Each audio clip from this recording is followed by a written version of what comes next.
Bienvenidos a Siempre Junto a Ti, el podcast de Hospital Paitilla. Esta es una actividad que hemos diseñado como parte de los 50 años del hospital para hacer un aporte a toda la población y a todos nuestros pacientes de temas interesantes y de temas relevantes. Hoy tenemos un tema particularmente importante, que es el tema de la salud mental, que a todos nos interesa mucho y que muchas veces se convierte un poco como en un tabú en la sociedad, y por eso es muy importante traerlo a colación.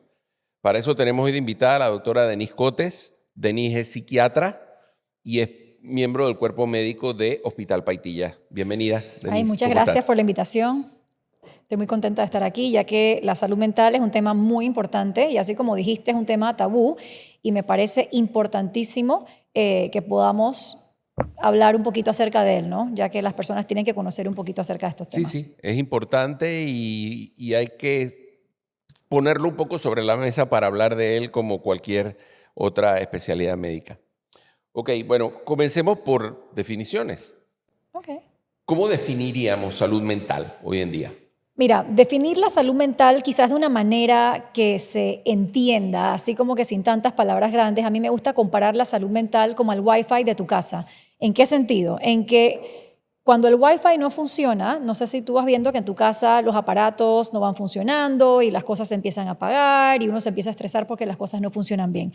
Y literalmente así pasa con el cuerpo humano. Si la salud mental no está funcionando, uno empieza lentamente a apagarse. Entonces, ¿qué es la salud mental? No es solamente sentirte bien. La salud mental es poder tomar buenas decisiones, es poder funcionar. Para mí esa es una de las cosas más importantes y lo que se trata más de hacer con los pacientes, que puedan tener su máxima capacidad funcional, que puedan trabajar, que puedan disfrutar, que puedan tomar buenas decisiones y el que quiera formar una familia, que pueda formar una familia y que pueda también disfrutar estando dentro de ese entorno. Muy amplio. Yo recuerdo que la definición que nos daban de salud era este estado de bienestar físico, mental y biológico. Y biológico y social. O sea, entonces es un elemento importantísimo. Finalmente el cerebro de una u otra forma es lo que controla prácticamente todas las funciones del cuerpo, y si el cerebro no está bien, el resto no está bien. Ya dice el dicho famoso, mente sana en cuerpo sano. Sí, ¿no? sí, o como dicen también, que sin salud mental no hay salud. Exacto, sin salud mental no hay salud. Normalmente la gente tiene la idea de que ir a un médico o a un especialista de salud mental, a un profesional de la salud mental, es un equivalente a estar mal, a estar medio loco o a tener algún tipo de inestabilidad, e inclusive tiene una cierta connotación social de estigmatización. Uh-huh. ¿Cómo se ha roto eso? Evidentemente eso ha cambiado mucho, pero ¿cómo se ha roto? Mira, a mí me parece que eso tiene que ver mucho con generaciones, porque yo te aseguro que si mis abuelos estuvieran vivos y yo le dijera que soy psiquiatra, me dirán, dije, uy, ¿eso qué es, no? Cuídate. Cuídate, ¿estás segura que quieres trabajar de eso? Sin embargo, lo que pasa es que en los tiempos de antes, sentirse triste o algo que tuviera que ver con las emociones, o sea, aceptar estoy triste, tengo nervios, tengo miedo, tengo temor, es visto como una vulnerabilidad. Y digo, Panamá o por lo menos Latinoamérica es un poco machista, ¿no? Entonces, especialmente si eres hombre y llegar a un lugar y decir, oye, estoy triste, o llamar a un amigo, tengo este problema, es visto como un signo de debilidad. Creo que hoy en día han hecho muchas campañas de salud mental, hasta películas ya sacan el tema de salud mental y la población ya viene con el chip un poquito más cambiado en el cual hablar de estos temas ya no está mal. También hasta la crianza ha cambiado hoy en día, o sea, por lo menos si yo iba, perdón mamá, pero si yo iba a donde mi mamá con algún tipo de queja de algo, mami, estoy triste, o sea, casi que todo se arreglaba con un correazo, con un chancletazo, eran otras... O con un castigo, no sales, exacto. Entonces, como que nuestras generaciones, o quizás de la mía, la suya, hacia arriba, era mucho más de aguantar. Teníamos que aguantar. Hoy en día se enseña más a, ok, puedes aguantar un poco y a la vez vamos a tratar con herramientas. Entonces yo creo que ese cambio también en algunos estilos de crianza han ayudado a que la salud mental de repente sea vista un poquito diferente. Pero la percepción de que si vas al psiquiatra, todavía existe. O sea, eso todavía hay que trabajar un poquito en eso. Hablas de las generaciones y como profesional de la salud mental, ¿tú notas que tú recibes más consultas o más frecuentemente te visitan personas de la generación X, de la generación Y? O sea, ¿es más fácil que te llegue una persona joven o por lo general todavía sigue siendo las personas que buscan ayuda son personas más bien ya arriba de la cuarta, quinta década? Digo, lo que pasa es que, digo, bueno, no sé si le pasa a usted en su especialidad, pero una vez es como que tiene ciertos nichos de población, ¿no? Y usualmente a mí me buscan más jóvenes, o sea, personas entre 20, 35 años veo, pero también hay otro grupo poblacional que también veo bastante, que son adultos entre 40 y 60 años. Son los dos grupos que más noto que llegan a la consulta. Ok. Eso es interesante porque de ahí va a venir el cambio de que o sea, si esa generación joven ve esto normal o ve esto como parte de una evaluación médica De rutina. de rutina, vas a tener que cada vez más porcentaje de la población va a tener, y esa gente ya va a criar a sus hijos con esa visión, Sí. cosa que va a ser muy positiva. Empecemos por tal vez lo más, que no sea importante, pero es algo de lo más frecuente, que son los trastornos del sueño. La gente muchas veces no puede dormir, y lo típico es, ¿tienes alguna preocupación? ¿Tienes mucho estrés? Sí. Entonces, ¿qué? ¿Me tomo una pastilla? ¿Hago yoga? ¿Qué tanto eso es un problema para ustedes? Digo, lo que pasa es lo siguiente, o sea, un problema en el sueño que puede ser desde tengo dificultad para quedarme dormido, me levanto mucho a mitad de la noche o me estoy levantando todos los días a las 3, 4 de la mañana, o sea, porque puede ser cualquiera de las tres cosas, afecta mucho al paciente. De hecho, el sueño es como el termómetro del psiquiatra, así como ustedes miden la frecuencia cardíaca, miden el pulso, para nosotros es el sueño. Si el sueño está trastocado, algo tiene que estar mal en tu vida diaria despierto. Entonces, por lo menos lo que nosotros tratamos de hacer, en vez de irnos nada más al síntoma de estás durmiendo mal, tómate esto, es, ok, ¿qué te está pasando de día que está causando que de noche no puedas tener un sueño placentero?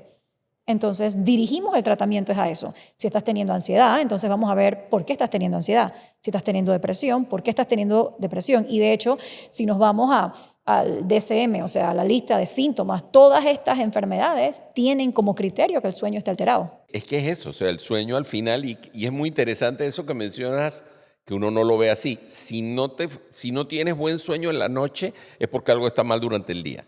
O sea, cuando estás despierto, está viendo un problema que te está ocasionando que no puedas dormir. Sí, a veces uno lo toma al revés, porque lo que sí es cierto es que hay veces que uno puede no tener un problema y que uno se trasnoche porque la serie en Netflix estaba muy buena y uno se quedó así, pero ¿qué pasa? Si eso te sucede, al día siguiente vas a estar mucho más propenso a estar irritable, a de repente, no sé, si algo te pasa, una situación estresante, pegar 2 o 3 gritos en el trabajo, a que te dé ansiedad, a que te dé un bajón si algo malo pasa. Entonces, la higiene del sueño es primordial.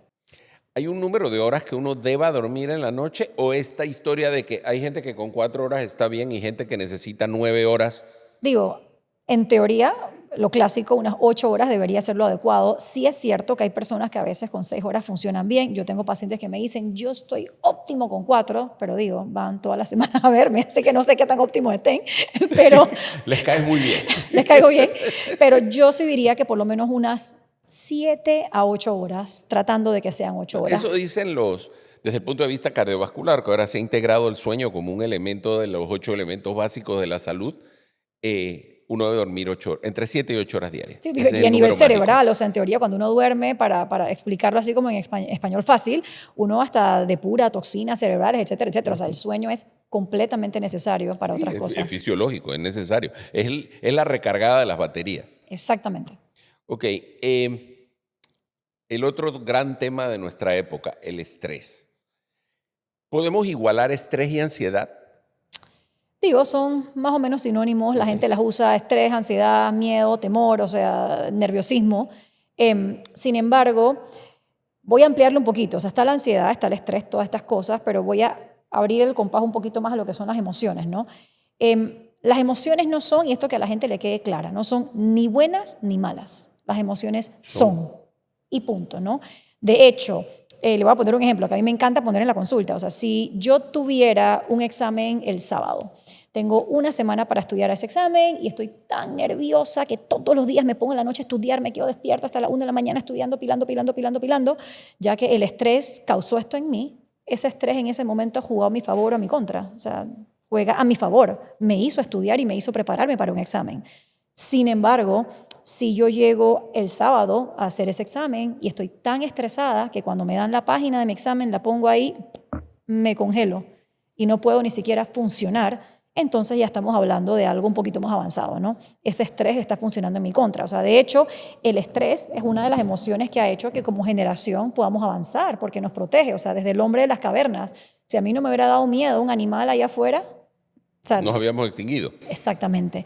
Entonces las emociones, aunque parecieran malas, porque si yo le digo a alguien tristeza o le digo a alguien envidia o le digo a alguien ira, de repente me dijeran que son emociones que no quisieran sentir. Sin embargo, lo importante es el contexto y no lo que uno siente, sino lo que uno hace con esa emoción. Entonces, esa es la respuesta del estrés. O sea, el estrés es una emoción que puede ser cómoda e incómoda y depende en el contexto en el que esté y la cantidad. Así como el café. Usted se toma un poquito de café y uno está bien, pero si uno se toma un pocotón de café, va a quedar así. Lo mismo pasa con el estrés y la manera que uno tenga para manejarlo. ¿El estrés está afuera o está dentro? Porque a mí una vez me decían, no, es que el estrés es la respuesta del cuerpo a un estímulo externo.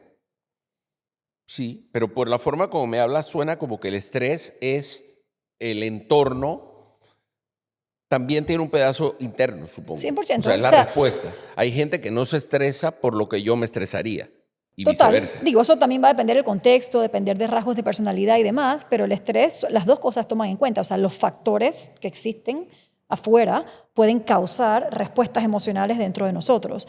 Y cada persona es un mundo, o sea, que cada persona y los contextos y las historias previas van a determinar cómo uno reacciona ante esos estímulos. No, al final las emociones, como lo que mencionas, miedo, ira, etcétera, son completamente fisiológicas de todas las especies. Yo siempre recuerdo una vez, que fue algo que me llamó mucho la atención, que nos dieron una conferencia en un club social, en un club rotario, sobre el águila arpía. Y nos decían que el águila arpía no conoce el miedo, porque en su entorno nada representa un peligro para ella, y que el águila arpía puede venir un águila arpía y se para aquí y uno la mata con un palo y le pega en la cabeza porque ella no entiende que haya algo que le pueda hacer daño a ella. También me dijeron una vez que los pingüinos no le tienen miedo a nada que camine, porque todos sus peligros están en el mar. Oh, wow. I mean. Y uno se para, yo tuve oportunidad en un viaje de estar parado al lado de los pingüinos en una playa y lo miran a uno como pensando que bicho más raro, ¿no? Pero al final es súper básico las emociones y tenemos que convivir con ellas. Y nos sirven para cosas buenas. El problema es cuando esta emoción es tan intensa que entonces uno no sabe qué hacer con ella. Y creo que iba por la línea de lo que me había preguntado antes, o sea, del estrés. O sea, cuando llega un punto en que ya es demasiado, ya es algo que quizás adentro esté mal, ¿no? Y que ya pudiera quizás catalogarse una enfermedad, un trastorno de ansiedad generalizada, algo ya más formal, por así decirlo. Como una persona de esas que te dicen, no, es que yo soy estresado, ¿en qué momento se puede dar cuenta de que esto está yendo por un mal camino y que está necesitando buscar ayuda?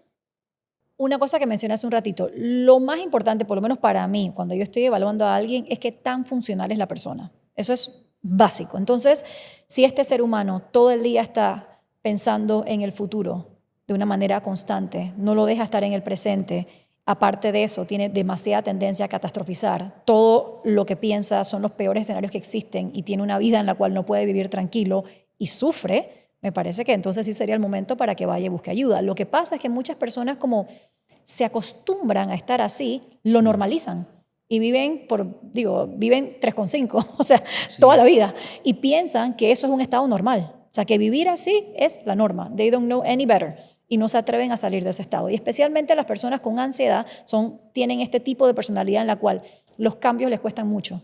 Entonces, el hecho de tener que buscar ayuda, el hecho de que de repente tengas que tomarte un medicamento o contarle tus cosas a alguien, para ellos es muy difícil. Ese es uno de los temas que mucha gente externaliza para buscar ayuda de salud mental. Que es, yo no quiero, y me lo han dicho pacientes, yo no quiero donde nadie que me va a empezar a preguntar mi vida privada. Creo que está sonando la campanita de que debía salir corriendo a buscar a alguien porque eso no es normal. No, y hay de todos. Hay pacientes que a mí me llegan al consultorio y es como que, por favor, haz lo que sea, no me quiero tomar un medicamento, los odio, no quiero saber de las medicinas. Y tengo otros que entran y es, médicame, dame lo que sea, yo no quiero hablar con nadie, yo no tengo tiempo de ir a hablar con ningún psicólogo ni con nadie. Y es de que, wow, las dos cosas son las que funcionan, ¿no? Sí, bueno, es que es así. Y hay este momento en que el estrés, la ansiedad, de repente uno escucha, no, es que está deprimido. Entonces, ¿en qué momento se da ese cambio entre estrés, tristeza, depresión? Ojo, hay personas que simplemente tienen, vamos a ponerle un nombre a una enfermedad, ansiedad, y esa es la enfermedad con la que cargan y son ansiosos toda la vida. Sin embargo, o sea, imagínense si usted todo el día estuviera pensando en lo peor que pudiera pasar, que usted está un día en el parque y piensa, ay, mi hijo se va a caer aquí, se puede golpear acá, esto puede pasar, me va a chocar un carro, o sea, y estar pensando eso toda la vida, obviamente vas a tener un agotamiento mental que te va a llevar a estar triste. O sea, nadie que esté pensando cosas malas todo el tiempo va a estar feliz. O sea, que es bastante común, ¿no? Es bastante común recibir a personas con un trastorno mixto depresivo ansioso y sí, sufren bastante. Entonces, de la ansiedad a la depresión hay un brinco Hay un al brinco. final. Ojo, hay gente que es puramente ansiosa, hay gente que es puramente depresiva, pero usualmente cuando uno tiene uno, tiene un poquito del otro. Son como primos. Y por eso muchas veces es que uno escucha que los psiquiatras manejan el tema de ansiedad con medicamentos que originalmente fueron antidepresivos. Es curioso cuando el paciente te dice, no, es que yo tomo fluoxetina por el estrés. Lo que pasa es que, ojo, esto es bien interesante. Digo, se ha descubierto que los antidepresivos, especialmente ese tipo de antidepresivos, los IRS, son gold standard para ansiedad. Claro. Gold standard para síntomas de ansiedad, para OCD, fobias, o sea, son buenísimos para eso. Y resulta que es el mismo medicamento para alguien que está deprimido, entonces es bien paradójico. Y a veces, pero si no tengo depresión, si lo que tengo es ansiedad, doctora, ¿por qué me va a dar un antidepresivo, no? Entonces ahí uno le explica un poquito cómo funciona el cerebro, esto y lo otro, las dosis, que son dosis diferentes, etcétera, etcétera. Mencionamos depresión. Vamos caminando por los problemas. Empezamos el sueño, la ansiedad, la depresión. Hay momentos en que es normal estar triste. Cuando uno tiene un duelo, es normal estar triste. 100%. No significa que si a uno se le muere la mascota, que es una forma de duelo, es normal estar triste. Pero, ¿en qué momento se transforma en una depresión clínica? ¿Y cómo la persona se da cuenta? Porque muchas veces uno en el deprimido no lo ve llorando todo el día. Y ojo, sabe que es bien llamativo, por ejemplo, los hombres y las mujeres, cómo se deprimen es diferente y también contextos sociales, la gente se va comportando de maneras diferentes.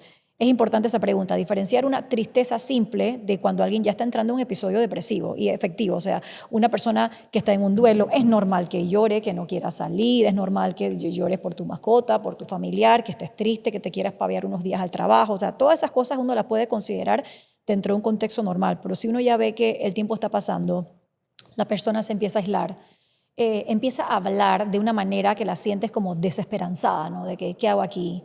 No sirvo para nada. No se baña. El aseo personal lo descuida. Doctora, no me lavo el cabello en 2 semanas. Es que quería venir, pero no me puedo ni parar de la cama. O sea, esa falta de energía, empiezan las disrupciones del sueño, las disrupciones en la hora de la alimentación. Alguien que es bien comelón, de la nada va a un restaurante. Es más, ni siquiera quiere ir al restaurante. Claro. Entonces uno empieza ya a notar esas señales que hay veces que uno ni se da cuenta, sino más bien las notan las personas alrededor y por eso es tan importante contar con un buen soporte, un buen entorno, ¿sí? Pero sí, son muchas señales en las cuales uno a veces tiene que estar pendiente para poder notar estos cambios. ¿Qué precipitantes, o sea, qué factores de riesgo, pudiéramos decir, hay para que una persona desarrolle depresión? ¿Hay algún tipo de elemento hereditario? O sea, ¿qué persona tiene que pensar, yo soy propensa, tengo que tener cuidado y si tengo estos signos tengo que moverme? Por ejemplo, donde existe una familia con historia de trastornos mentales, la persona va a ser más propensa a tener algún trastorno mental. O sea, eso incluye es ley. Adicciones, Incluye adicciones, incluye ansiedad. Hay ciertos trastornos que son mucho más verticales, como por ejemplo una bipolaridad, etcétera, etcétera. Pero En verdad, depresión, ansiedad también son bastante verticales. Y de hecho yo se lo digo a los pacientes muchas veces cuando llegan y me dicen, doctora, es que a mí me mandó mi mamá porque mi familia, mi abuelo, fulano y tal son depresivos y me vieron así, así, así. Yo les digo, bueno, o sea, en verdad, y perdón, está salado, o sea, porque Claro. aquí va, o sea, es como si fuera un dulce, lo vamos a partir Por lo un menos pie. ya tiene quien echarle la culpa. La genética está mal, sin embargo, vamos a ver el otro pedazo de su pregunta, o sea, los factores ambientales, ¿no? Si aparte de que ya vienes genéticamente predispuesto, vives en un ambiente con una disfunción familiar, vives en un área, una zona roja, por decirte algo, que tú estás asustado cuando te vas a acostar a dormir, sufres de algún tipo de maltrato psicológico, acoso en el trabajo, bullying en la escuela, y todas estas otras cosas, por supuesto, te pueden hacer mucho más propensos a esto y una de estas personas las tiene que tener más chequeada para los signos de cuando puedan debutar con una depresión. Ujú. Y de la depresión pasamos, porque Es el camino. es el camino, pasamos al otro gran tema que cada vez nos llama más la atención. Yo creo que tiene mucho que ver que ahora se sabe más que antes, que es el suicidio. El suicidio, o sea, ya estamos llegando donde la salud mental, la crisis de la salud mental llega a ser tal vez su máxima crisis en su momento. ¿En qué momento un depresivo comienza o cómo nos damos cuenta que alguien está en riesgo? El depresivo usualmente, son varias los trastornos de salud mental que pudieran cursar con suicidio. O sea, por ejemplo, ojo, lo que casi siempre está en el 80% de los casos es un trastorno por consumo de sustancias, especialmente alcohol. Cuando el alcohol está metido, eso es, Dios santo, o sea, uno sabe que uno tiene que tener al paciente extremadamente vigilado. La depresión, bipolaridad, especialmente si la fase es depresiva, Claro. También algunos trastornos como esquizofrenia. Hay algunos trastornos de personalidad donde las personas tienden a cometer intentos de suicidio o más bien conductas autolesivas sin intención suicida, que eso es otro tema. Entonces, ¿en qué momento? Que muchas veces se atribuyen a cierto grado de manipulación. Sí y no. Mire que a nivel coloquial, y si yo no hubiera estudiado, no me hubiera formado en ciertos tipos de terapias específicas para ideación suicida y demás, siempre lo hubiera pensado así. Sin embargo, la persona es al revés, es una falta de habilidades. O sea, la persona es tan mala manipulando que te tiene que decir, dije, si no te quedas me corto. O sea, ese es su nivel de lo que sabe manipular. 0. Cuando yo di psiquiatría en el siglo pasado, casi a mediados del siglo pasado, nos contaban que un intento de suicidio poco letal era cuando alguien se cortaba las venas delante de otro. O sea, sabes que van a llevarte, que te van a poner una venda y que no te vas a morir. Entonces, siempre había esa visión de que muchas veces esos intentos son ideas de manipulación. Sí, pero y no sé si puedo decir esta palabra aquí, pero en la huevazón está el peligro, ¿no? O sea, imagínate que haces eso y te tomaste 3 cervezas antes. Entonces, de repente, sí, o que ibas a hacerlo y te fue tomaste, más profundo el corte. y te ibas a tomar, yo he atendido intentos de suicidio, dije, ay, vengo al cuarto de urgencia, me tomé 4 Tylenol, ¿sabes? Entonces, en verdad, donde mezclas alcohol, ya la cantidad de cosas que puedes ir haciendo va en aumento. Otra cosa importante también, a nivel cultural, yo creo que el ser humano no se ha dado cuenta, pero no es como que nos han metido el chip del suicidio, pero nos han metido el chip de que cuando uno se muere, todo va a estar mejor. Es más, yo recuerdo las cómicas de Bugs Bunny, tú veías dije, el ataúd, la lápida, RIP. Rest in peace. Descansa en paz. Y yo no sé si usted ve cuando alguien fallece en Facebook, comentarios, ya descansó, ya está descansando, está mucho mejor, sí, ahora está mejor. Entonces, imagínate a alguien que se siente súper mal. O sea, por ejemplo, clásico, alguien que llega a mi consulta, doctora, no tengo plata para pagar mis cosas, es más, ni siquiera sé cómo le va a pagar a usted, mi esposa me dejó, mis hijos no me quieren, ahorita mismo mis papás no me pueden ayudar, están enfermos, yo no valgo nada. Cada día yo veo los intereses subiendo en mi tarjeta de crédito y la verdad me siento extremadamente desesperado porque no veo una salida de esto y tengo 65 años, ya no puedo buscar otro tipo de trabajo, o sea, no hay más nada que yo sé hacer que esto, entonces lo único que yo puedo ver como una solución en mi vida es dejar de existir. O sea, dígame usted, solucioneme usted, ¿qué haría usted? Por ejemplo, un contexto como ese, cosas importantes, porque también esto para que les sirva de tips a personas que si alguna vez alguien le hace un comentario como esto, importantísimo es validar la emoción. Validar la emoción no significa estar de acuerdo con la conducta. O sea, yo jamás voy a estar de acuerdo con que alguien se quiera matar. Claro. Sin embargo, si alguien me dice eso, yo le pudiera contestar, dije, wow, qué difícil. O sea, si yo fuera tú, quizás también quisiera dejar de existir. Sin embargo, no sé si dejar de existir va a solucionar tus problemas, porque tus deudas van a seguir, tus hijos van a quedar con tus problemas, y al final todo va a seguir igual si haces eso. Entonces, muchas personas ven a la muerte como una ausencia del mal, y en verdad no se quieren morir. Y cuando Un método para deshacerse de las preocupaciones. como poner una pausa. Entonces, ¿qué pasa? La persona agarra pausa eso. un poquito larga, Es pero... una pausa un poquito larga, pero cuando uno empieza a explorar la idea, y a veces como que no, en verdad, doctora, yo no quisiera morir. O sea, yo quisiera poder solucionar esto, pero no tiene solución, y la única solución es que yo no exista. Y es que tú no existas o que los problemas no existan. Que los problemas no existan. Sin embargo, en un momento de desesperación, la persona sí pudiera realizar eso. Y de hecho, por lo menos entre alarmas, que son importantes para que la población sepa, los hombres usualmente cometen menos intentos que las mujeres, pero los consuman letales. más y son más letales, exactamente, ¿no? Entonces, un hombre, dificultades económicas, alcohol mezclado, todas estas cosas, uno tiene que estar con el ojo pelado, porque sí es peligroso. Es que, y cada vez uno escucha más,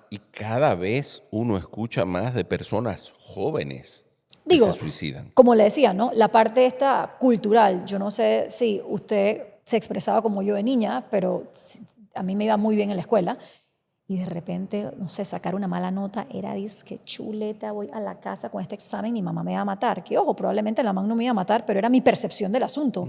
Y uno puede pasar de tener el examen en la mano, no sé, habré ganado un 1 por inventar algo, mi mamá me va a matar, ay, a la vida, mi mamá me va a matar, mi mamá me va a matar, ay, no, me quiero morir. Y el me quiero morir se empieza a meter en el cerebro como una manera en la cual uno se sale del problema. Entonces, imagínate que yo voy caminando a mi casa y estoy pensando, dije, mi mamá me va a matar, mi mamá me va a matar, y en ese momento tengo taquicardia, empiezo a sudar profusamente por la ansiedad, estoy toda nerviosa y pienso, mi mamá me va a matar, ay, me quiero morir. Y el cerebro no se da cuenta que al uno hacer eso, literalmente, al sacarse uno de la ecuación, la taquicardia disminuye, la sudoración disminuye, entonces uno empieza a hacer un reforzamiento negativo de la idea de muerte. Claro. Y uno no se da cuenta. Entonces mañana tengo un novio y menganito me deja, me quiero morir. Y así la cosa va creciendo. Y entonces veo las películas, la serie, mira, ya descansó, rest in peace. Y al final uno no se da cuenta que uno tiene este concepto de que uno va a estar mejor sin en verdad saberlo. Cuando mis pacientes me llegan a veces con ideaciones o me comentan que se quieren morir, yo les pregunto, ¿de que tú alguna vez has hablado con un muerto que haya resucitado y que el man te diga que está chilling? Entonces se quedan como, Claro. wow, o sea, no. Sí, bueno, es que yo creo que ahí tiene mucho que ver también la formación que uno tiene, elementos Religiosos también son muy religiosos importantes. son muy importantes, porque el clásico ejemplo que pones de Facebook o de los grupos de WhatsApp, que ahora más que Facebook son los grupos de WhatsApp, falleció fulano o falleció un familiar de alguien o un amigo. Ayer se murió una amiga muy cercana. Entonces comienzan estos comentarios que yo entiendo ¿Y de dónde que vienen? son para dar ánimo. Pero entonces es ese tipo de comentarios. Tranquila, que ahora está mejor que nunca, está a la derecha del Señor, ahora ya ve la luz perpetua. O sea, muchacho, se murió. No, y hay veces que para los familiares también es duro. Yo he atendido muchos familiares pasando un duelo que dije, man, ¿cómo va a estar tranquila? O sea, estoy triste, déjenme estar triste. Claro. Que no me digan que está tranquilo, yo estoy triste. Lo que pasa es que el duelo fácilmente se convierte, y esto se veía mucho tal vez en personas más, no sé, yo creo que el duelo más espantoso que puede existir es perder un hijo, ¿no? Eso tiene que ser lo más horrible que existe. Y yo he tenido pacientes que han perdido un hijo, ya adulto el hijo, y que cuando tú les hablas de tomar medicamentos o de hacer algo, porque están tremendamente deprimidos, tú percibes que sienten que resolver su problema de depresión es traicionar la memoria de su hijo. O sea, yo perdí un Necesito hijo, tener este yo dolor. tengo que estar triste el resto de mi vida. Tengo que sufrirlo. Y es horrible porque, o sea, es un callejón sin salida. Y eso es un elemento que uno lo nota en la consulta, o sea, cuando uno ve pacientes, pues por el tipo de pacientes que yo veo, de la edad que yo suelo ver en consulta, que son más hacia la tercera edad, Es muy frecuente encontrar eso, o sea, personas que tienen esta idea de que yo tengo que estar triste porque ya me toca estar triste. Digo, lo que comentábamos hace un rato de a nivel cultural, o sea, personas de tercera generación o de la tercera edad, ahorita mismo es una costumbre de aguantar. Tengo que aguantar porque la verdad nos criaron con un método en el cual, que yo agradezco el método con que me criaron, porque chuzo, para aguantarse el internado y esas cosas uno tiene que tener aguante. Y salud mental. Y salud mental. Y sin embargo, hoy en día se necesitan también habilidades que me ha gustado, por lo menos digo, en la escuela donde van mis hijas, yo he notado que la educación ha dado también como un giro muy grande y han metido muchos elementos que tienen que ver con flexibilidad a la hora de pensar y esas cosas, porque esas son las cosas que a la larga te pueden proteger también para cosas como estas de las que estamos hablando hoy. A ver, la educación antes era mucho más rígida, mucho más estricta, mucho más por aquí. Y ya. O sea, hacen la fila y toman distancia y entran caminando a la misma distancia hasta que se sientan en el salón. O sea, no puedes ni pensar, te lo aprendes de memoria. Exacto. Ese no es el mundo. O sea, el mundo es totalmente flexible. Y bueno, si nos ponemos a hablar del mundo, nos vamos a volver locos. El otro tema, a ver, ya mencionamos suicidio, que es el otro gran problema, que cómo yo detecto que una persona, porque el gran impacto es, tengo amigos que me dicen, yo tengo un amigo que se suicidó, que 2 horas antes yo hablé por teléfono con él y ni me imaginé que podía pensar en suicidarse. ¿Hay algún signo que uno pudiera detectar, que uno pudiera decir, oye? Usualmente la persona que va a cometer suicidio sí medio que se despide o da ciertos indicios. De repente este amigo con que usted habló no, pero la persona hace una llamada a los hijos o hace una llamada a alguien. Oye, ¿te acuerdas el día ese que fuimos a no sé dónde? La pasamos tan bien. Sí dan señales, aparte de que la persona empieza a aislarse, no quiere ver a nadie, uno nota un negativismo extremo en ellos. Digo, por lo menos en consulta uno ve mucho como no hay nada que me va a sacar de esto, no me va a ayudar, nada me va a ayudar, o sea, es como si tuviera una nube negra en la cabeza en la cual nada lo saca de eso, o sea, la desesperanza, que es básicamente, eso es hasta pregunta de examen de psiquiatría, o sea, ¿cuál es el síntoma que más te acerca a un suicidio? Y es la desesperanza. Aislamiento, y sí hacen o sí tienen estas mini señales de despedida. Nada más que a veces hay que estar como que mucho más pendientes. Claro, y no todo el mundo fueron al banco, hicieron este arrangement, Sí. o sea, hacen sus cositas, nada más que muchas veces subieron el seguro de vida. los familiares se dan tipo de cuenta cosas. después, o sea, se dan cuenta después como que, ¿cómo no me di cuenta? Sí, pero es eso, o sea, es que hacen estos elementos, estos pequeños signos que te deben llamar la atención. Y donde una cosa llame un poquito la atención, uno tiene que estar, o sea, el support system encima. Ok, una persona que da estos signos y que es de los que se niega rotundamente a buscar ayuda. ¿Qué hago yo? O sea, ¿qué puedo hacer yo en un momento determinado cuando la persona dice yo no quiero ir al psiquiatra? Porque no quiero ir al psiquiatra. Como su cardiólogo, usted como familiar, usted como amigo. No como médico, como amigo. O sea, lo que queremos es que la gente se oriente. Ok, tienes una persona que te dice yo no voy a ir al psiquiatra porque no voy a ir al psiquiatra y tú comienzas a detectar estos puntos de que te pudieran dar un indicio de que la persona está teniendo una idea de hacerse daño. En el momento que una persona está teniendo una idea de hacerse daño, ya el juicio de la persona está comprometido. Y probablemente su introspección, o sea, o su conciencia acerca de enfermedad, porque en ese momento, o sea, una persona que usualmente comete un suicidio, está pensando en eso, tiene otra cosa aparte. O sea, está deprimida, está ansiosa, tiene un duelo complicado, o sea, puede tener 1000 cosas. Entonces, número uno, o sea, por más de que te digan que no, uno tiene que actuar.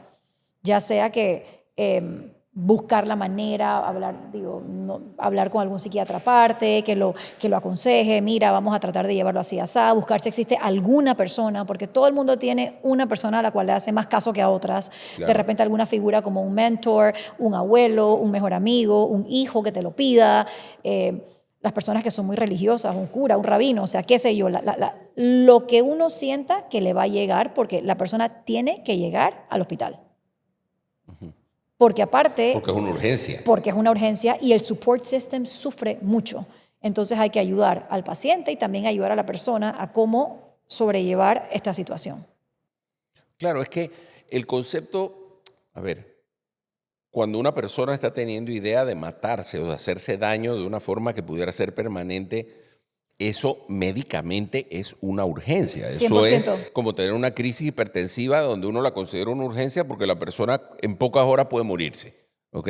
O que te dé un infarto, o que te dé un evento vascular cerebral o un aneurisma, una cosa, cualquiera de estas cosas que representan un peligro inminente. Como entorno hay que entender que hay que hacer algo para que esa persona no vaya, porque Sí. es una urgencia. Esa es una urgencia psiquiátrica. O sea, una ideación suicida es una urgencia. Eso tú llegas al cuarto de urgencia. Ojo, puedes resolverlo en consulta si te dan una cita mañana. Y que tú te duermas con tu familiar o con tu amigo, con quien sea al lado, porque no se deja a esa persona sola de ninguna manera. Y digo, quizás esto suene medio mal, pero si fuera mi hijo, yo me lo llevo por las greñas al hospital. Claro, sí, lo que pasa es que a ver, si es un hijo, pues a lo mejor uno puede llevarlo por las greñas, pero si es un adulto, un amigo... Si es un adulto conocido, tú hablas con la esposa, hablas con el papá, hablas con la mamá, hablas con los hijos, hablas con esa persona que quizás él le haga caso, hablas, lo convences, le pides, o sea, uno tiene que buscar la manera de que la persona llegue al hospital o llegue a buscar la ayuda, o a veces llevar la ayuda ya. Esa es otra, ¿no? Esa es otra posibilidad. Esa es. Pero es muy interesante y no sé, hay muchas campañas. Hoy día tenemos campañas bien estructuradas, bien organizadas para tratar de prevenir el tema del suicidio.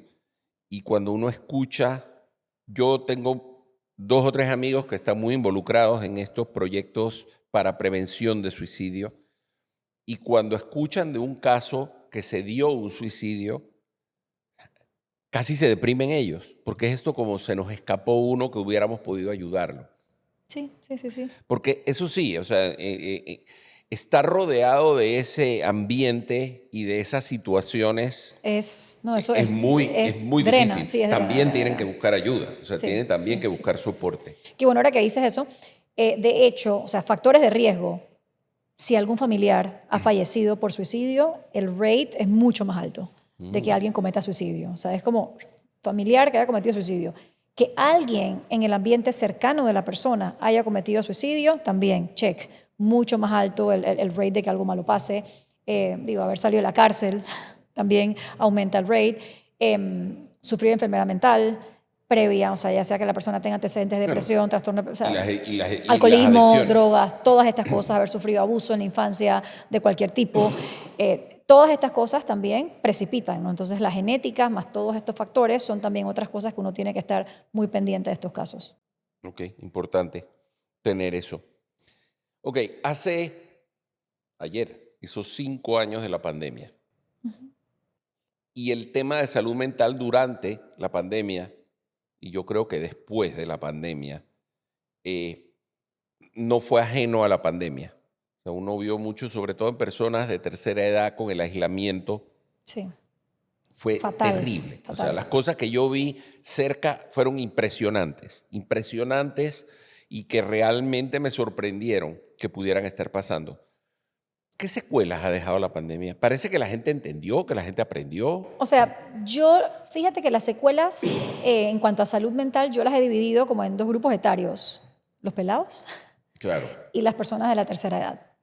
Y exactamente como lo dijiste, las personas de la tercera edad lo vivieron espantoso con los aislamientos, la paranoia de me puedo morir, o sea, Claro, si me enfermo, estoy me en la muero. edad más vulnerable, mis amigos se han muerto, mis amigos se están muriendo, mis hijos me cuidan demasiado, quiero salir y no me dejan salir, o sea, ellos la vivieron de esa manera. Sin embargo, por lo menos a mi consulta me llegan más, es la otra generación, ¿no? Y imagínate una generación que no pudo ir a 15 años, generación que no se pudo graduar, generación que pasó por etapas como de las más normales de nosotros, ir a fiestas y de repente decirle a tu mamá, dije, ay, voy para tal lado, pero no voy. O sea, todas esas maleanterías adolescentes que entran dentro de la normalidad, que tienen que suceder, no sucedieron. Y son pelados que han llegado a la universidad y muchos se han regresado porque no pueden. O sea, no han podido tener una vida normal en la universidad por el lack of social skills que no aprendieron durante la pandemia. No sé si me expliqué. Sí, clarito, O sea, clarito. les ha ido, siento que esa generación ha estado muy tropezada. Hay chiquillos que no, porque hay chiquillos que tuvieron la ventaja de que se pudieron ir para la playa, que pudieron esto, que pudieron lo otro, pero hay muchos que vivieron encerrados. Hay personas que también tienen cierto tipo de condiciones, como un déficit de atención, etcétera, etcétera. Entonces, tener que haber estado pegado a las pantallas, que aparte te empeora el problema de base, estar todo el día pegado en las pantallas, o sea, para los pelados fue horrible. Y tienes otro elemento. Tenemos una campaña desde hace 15 años, tal vez. Los muchachos deben tener menos pantallas, los muchachos deben tener menos Y fue ahí pantallas. que... Y de repente viene la pandemia y ¿sabes qué? Tienes que vivir frente a la pantalla porque vas a la escuela en la pantalla, conversas con tus amigos en la pantalla.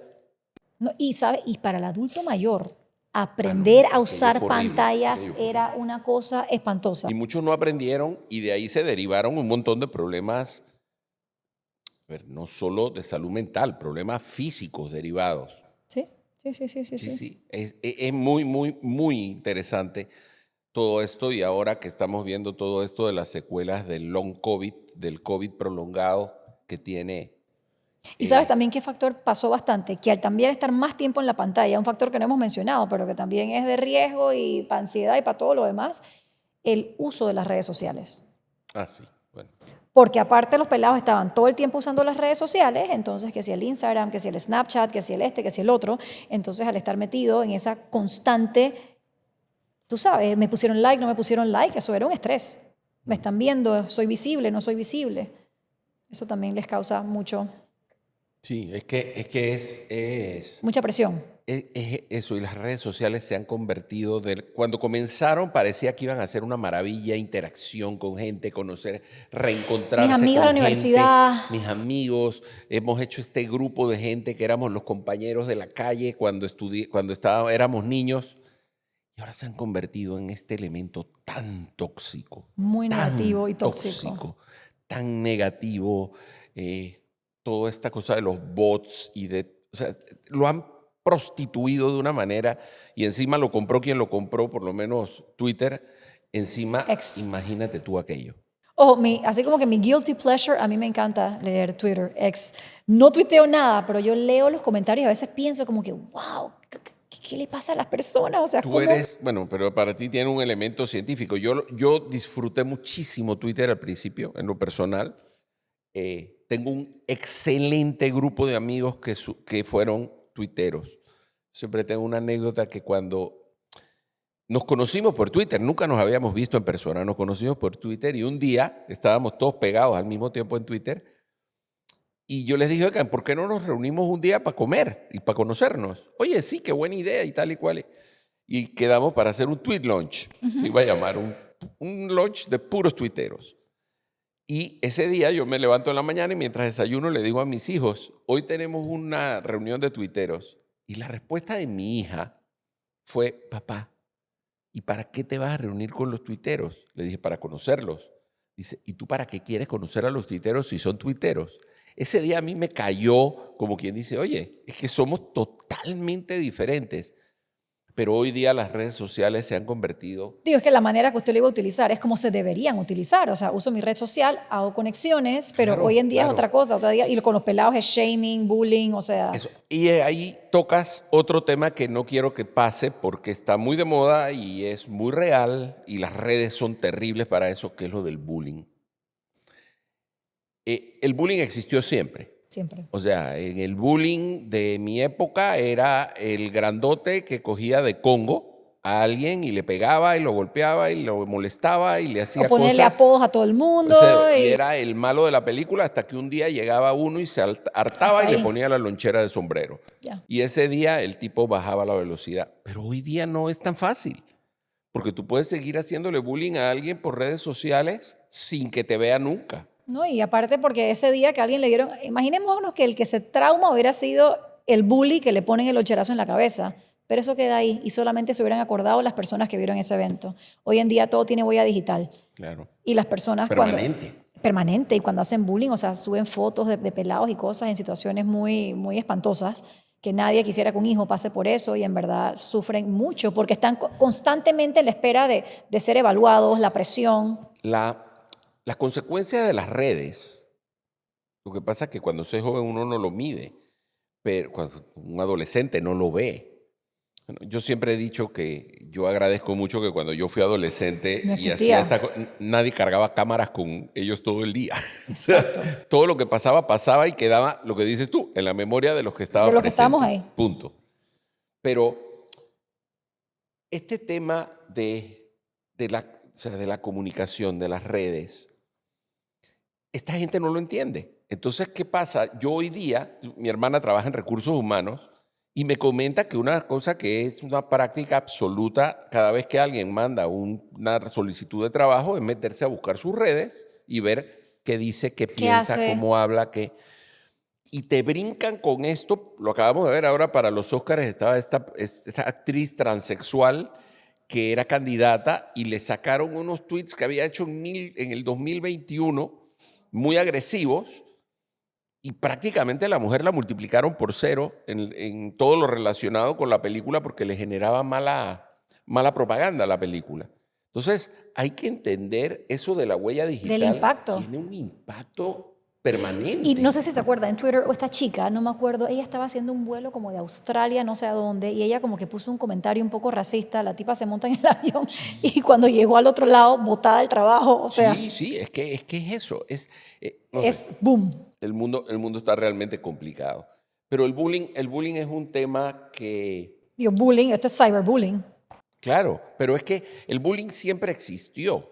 Es, es- Pero es la la mutación del consecuencia, o bullying sea, la ahora. mutación y la consecuencia del bullying actual es mucho peor por el anonimato, o sea, por la posibilidad de hacer bullying sin que sepan tú quién era, porque cuando el que te pegaba o el que te insultaba o el que te ponía motes era tu compañero de salón, sabías quién era, dónde vivía y en qué silla se sentaba. Hoy día no. Hoy en día no. Y aparte lo que le explicaba de la cultura, antes también nosotros estamos acostumbrados a aguantar. Claro. Los niños hoy en día no tienen esa, ¿sabes? No tiene nada que ver con el tema, pero al final sí lo va a tener que ver. Yo conversaba con una colega en estos días y le decía, que tú sabes qué yo creo que fue lo que jodió a las generaciones, que ya no hay propagandas. Yo le decía, ¿tú te acuerdas? O sea, antes yo me sentaba a ver televisión y me tenía que aguantar 200.000 minutos de propagandas para poder ver lo que yo quería. O sea, recuerdo ir al baño y escuchar el show que yo quería, venir corriendo, saltar el sofá para poder sentarme y ver lo que yo quería. Hoy en día los chiquillos tienen una cultura de inmediatez. De inmediatez. Claro. O sea, todo lo tengo, todo lo recibo y de igual manera a la hora esta de eso te crea que no tienes tampoco tanto aguante. O sea, es más, yo he visto niños haciendo tantrums porque se les cambió la comiquita de YouTube. O sea, no pueden ver, les salió una propagandita de 5 segundos que puedes poner omit el anuncio, no aguantan. Skip Entonces, ad. skip ad, eso. Entonces, bueno, yo tengo YouTube Premium, imagínense. O sea, entonces, no, Yo igual. o sea, pero es como que queremos todo de una vez, todo fácil, entonces sin querer queriendo, la generación que estamos formando viene con poco aguante, y no tanto aguante, poca tolerancia a la frustración. Porque siento que quizás en las épocas anteriores, aparte que el bullying quizás era más suave de alguna manera, uno aguantaba más y tenía más habilidades. Hoy en día los chiquillos no son pacientes, los chiquillos tienen poca tolerancia a la frustración y los chiquillos, aparte de habilidades también como de tolerar el malestar, las carecen. Claro, y todo eso va de la mano para ir desarrollando todo lo que venimos hablando desde que comenzamos a hablar.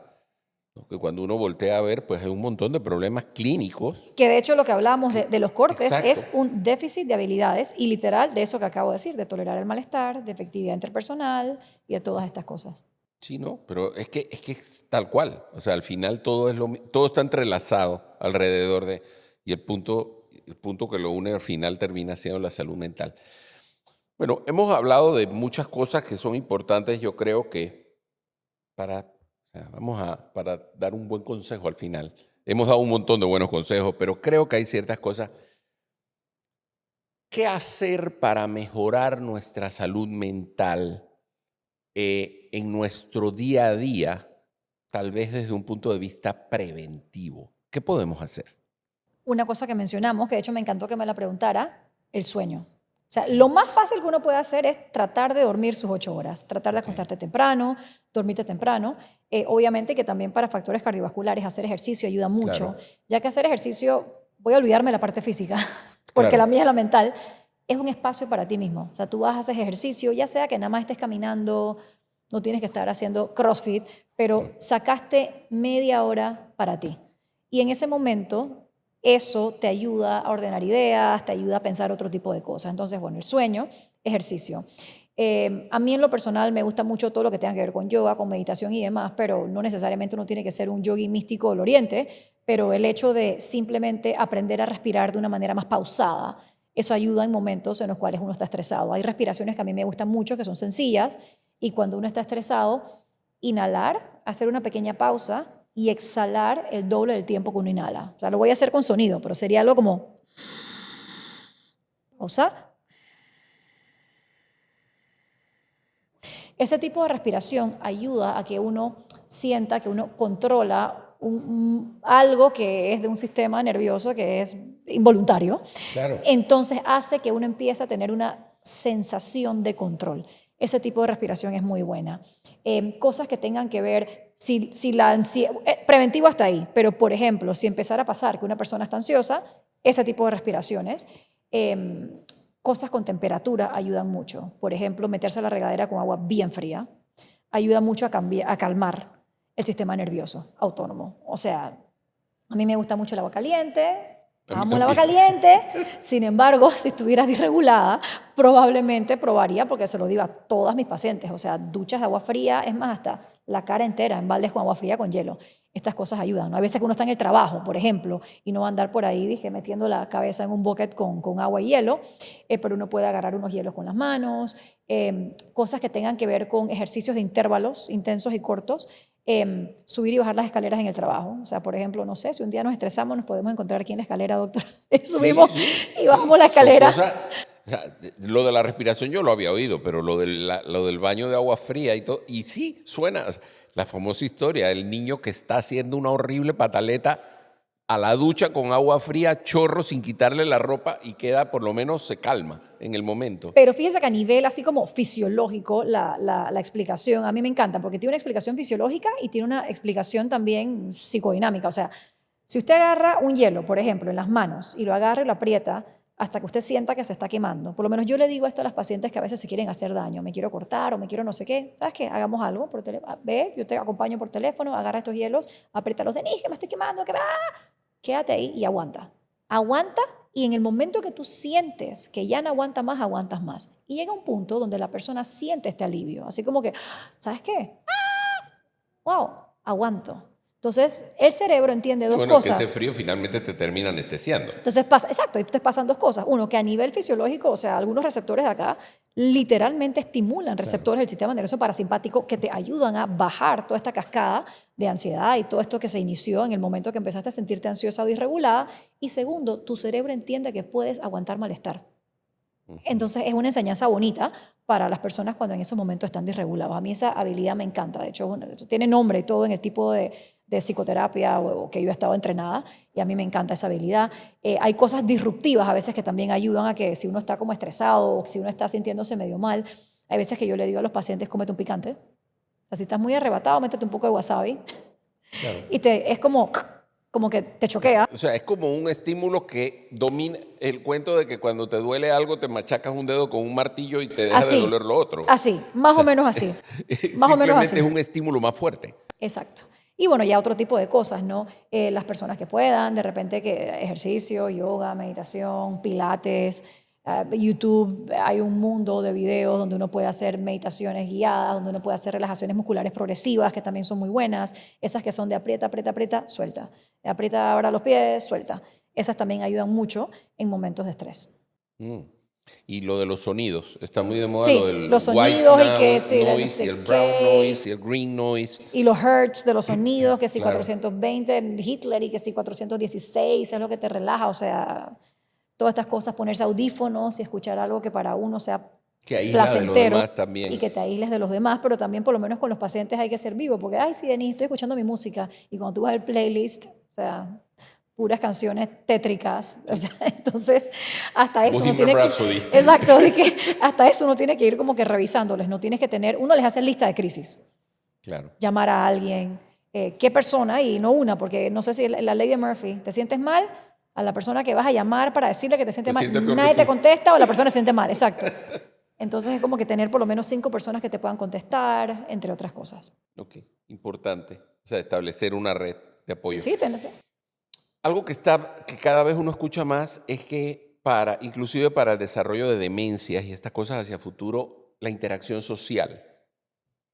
Interacción El social es básico. básico. Y todos estos medios digitales van en contra de la interacción social. O sea, Totalmente.